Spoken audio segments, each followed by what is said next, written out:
All right. I am Ty Jenkins. I am a second year student in the PhD program in curriculum and instruction. We have Casey, who's a year 3 student in the program.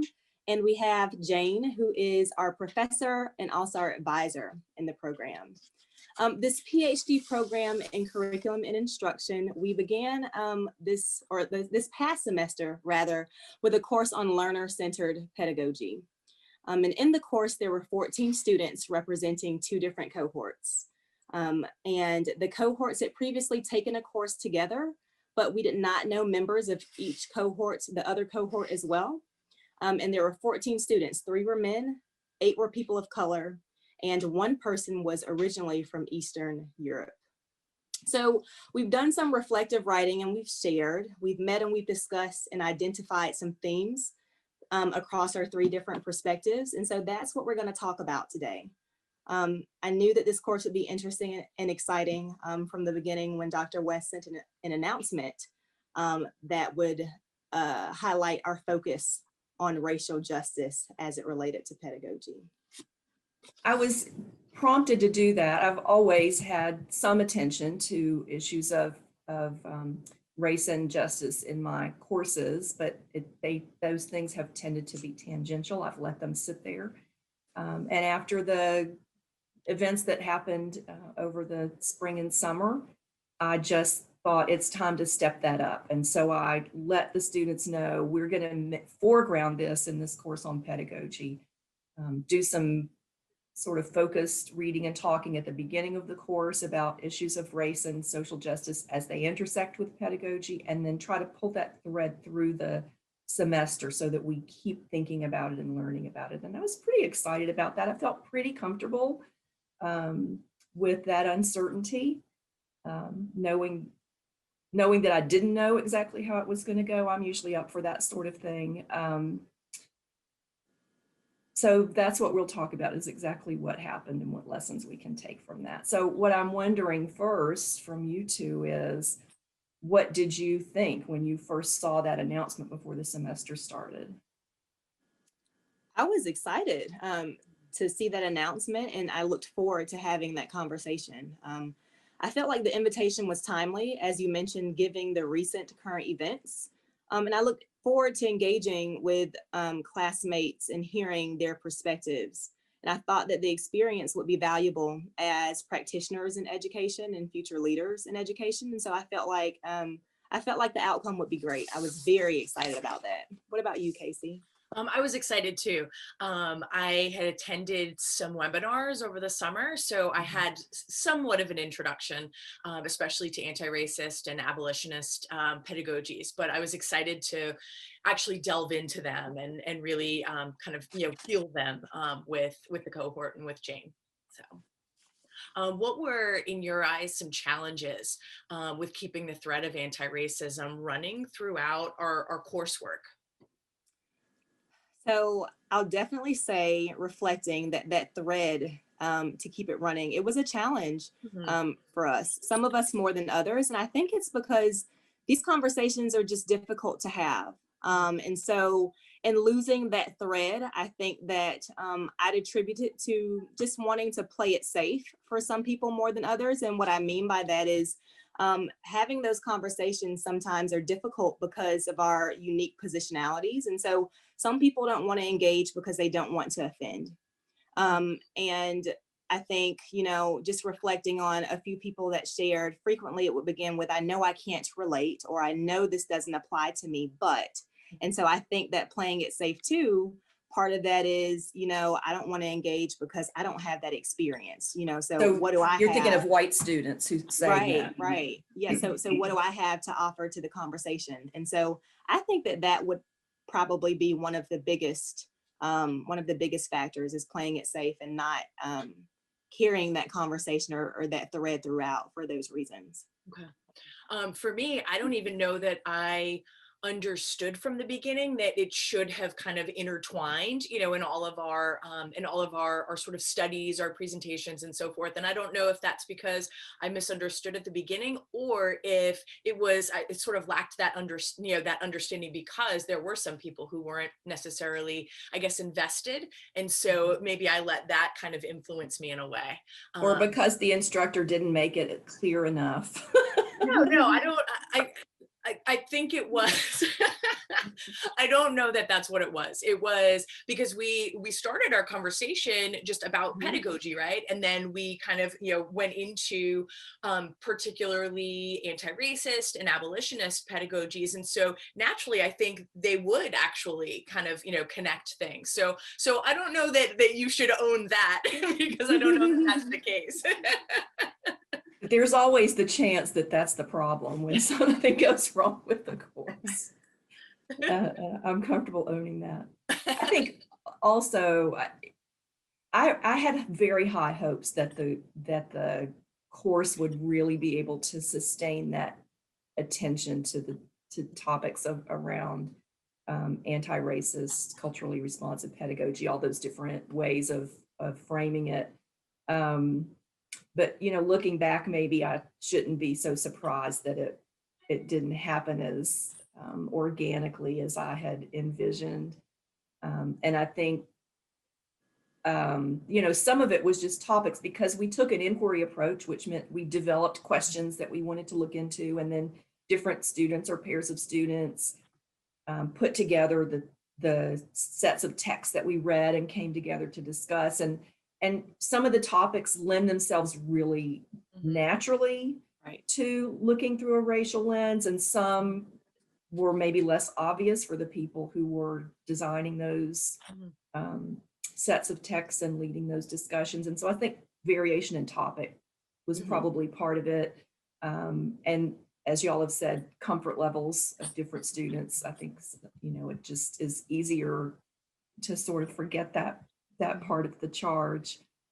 But I think one of the things I'm taking away from this is that next time around, I need to structure it a little bit more so that we know that from week to week, our topic is always pedagogy and racial justice and whatever the specific slice of pedagogy is that we're focusing. So I can take responsibility for keeping that in the foreground more than I did this time. In reflecting and thinking about some cringe moments, there were a few that I can recall with different degrees of responses. So there were some responses from me and from the class that ranged in direct comments, and then mostly just letting it slide. So what do you think was going on? Like, what kept us from speaking out about most of them? I'll start and I'll say that, again, these are deeply passionate topics.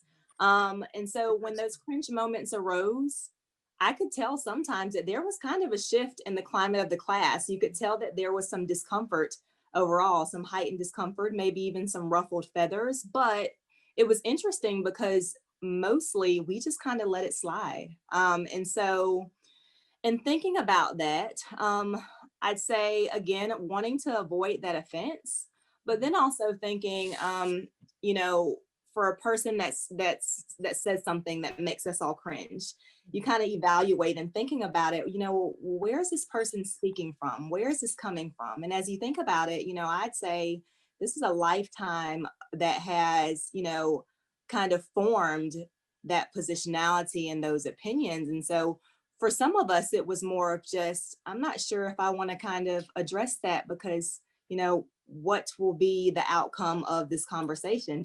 Will it really, you know, will it really matter in a sense? And so I think that maybe that was some of the reason why we just kind of let it slide sometimes. Let me hop in, and just to make it explicit, when we're talking about cringe moments, we're talking about things that white members of the class are, not always actually. Sometimes there were a couple of folks in the class who do not identify as white, who took some surprising, but for me, surprising perspectives on occasion, but generally we're talking about white students Mhm. who said things that probably should have been responded to. Mhm. Mhm. Definitely. Yeah. Yeah. Casey, Well, and I'm thinking of some of those moments, and I wonder, in such a class, I think we had even more of a responsibility to one another. And so this is just kind of piggybacking on what you were saying, Ty. Mhm. You know, how would the conversation went if we did kind of, you know, not call each other out because that's confrontational, but kind of continue the conversation and offer a response or a question. Hey, could you clarify what you just said? Or as, you know, as a, you know, as a white woman, as a Black woman, this is how I'm understanding what you just said. Would that invite a deeper conversation and more reflection on the speaker's part, or would that perhaps make, you know, people shut down, you know, and kind of disengage from the conversation? I think that sometimes offense wasn't meant, but it came off in that way because of, really, for me anyway, it was like, how are you detaching yourself from that? You know, it is that question of, you know, like, you're saying something, but am I making excuses for you because you don't, you know, because you don't think that what you're saying is rubbing us the wrong way? Does that make sense? I don't know yeah, if I'm saying it I right. don't think anyone ever intended Right. offense, No, but and so I think we sort of let them off the hook, or I'll speak for myself. I sort of let them off the hook sometimes. There were times when I tried to speak into what someone said, when I thought it, you know, it needed a little bit of pushback. And there were times when students responded to each other in, you know, gentle ways, but corrective ways. Mhm. And I, you know, what I take from that is I remember starting the class saying it's my responsibility Mhm. to do that as the instructor, as the professor. But what I found was just what you were saying, Casey, is that I was trying to balance wanting to make sure that we didn't let anything slip by that was causing harm Mhm. Mhm. for our students of color, but also not wanting to shut down somebody who was taking a risk in speaking, because I know it's important for them to remain engaged and to continue participating in order to create transformation. And that was harder than I mean, I sound really naive now saying that, but that was harder than I thought it would be, trying to find that the best way to handle that as the instructor. So that's something I really have to just do some more work on myself. We're about out of time. So to close, are there other things, lessons that we can take from this experience and from our reflections and discussions we've had since the course ended?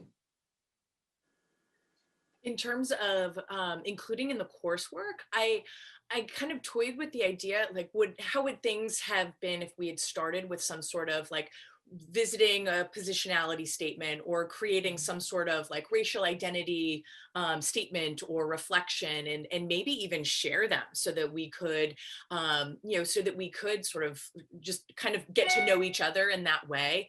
You know, perhaps it would create a little bit more sensitivity. Perhaps it would, you know, just kind of enable us to kind of see where others are in the course, especially since we were a blended class. Yeah. So that might be And that's another, you know, looking back, it's sort of a, you know, how did I not do that? So well, but I think we did it informally throughout. You know, I like agree with you yeah. though. Yeah, well, and in doing that, Casey, from the very beginning, I think it also sets the stage and expectations for, you know, this is the direction that we're going. If we start this way, then we make it very clear that this is kind of the, you know, running this thread through each topic. You know, this is kind of the direction that we're going. So it makes it more intentional for everyone. well, I think we could keep talking, but we're out of time. So thanks for this conversation. As always, it's lovely. Thank you. Thank you.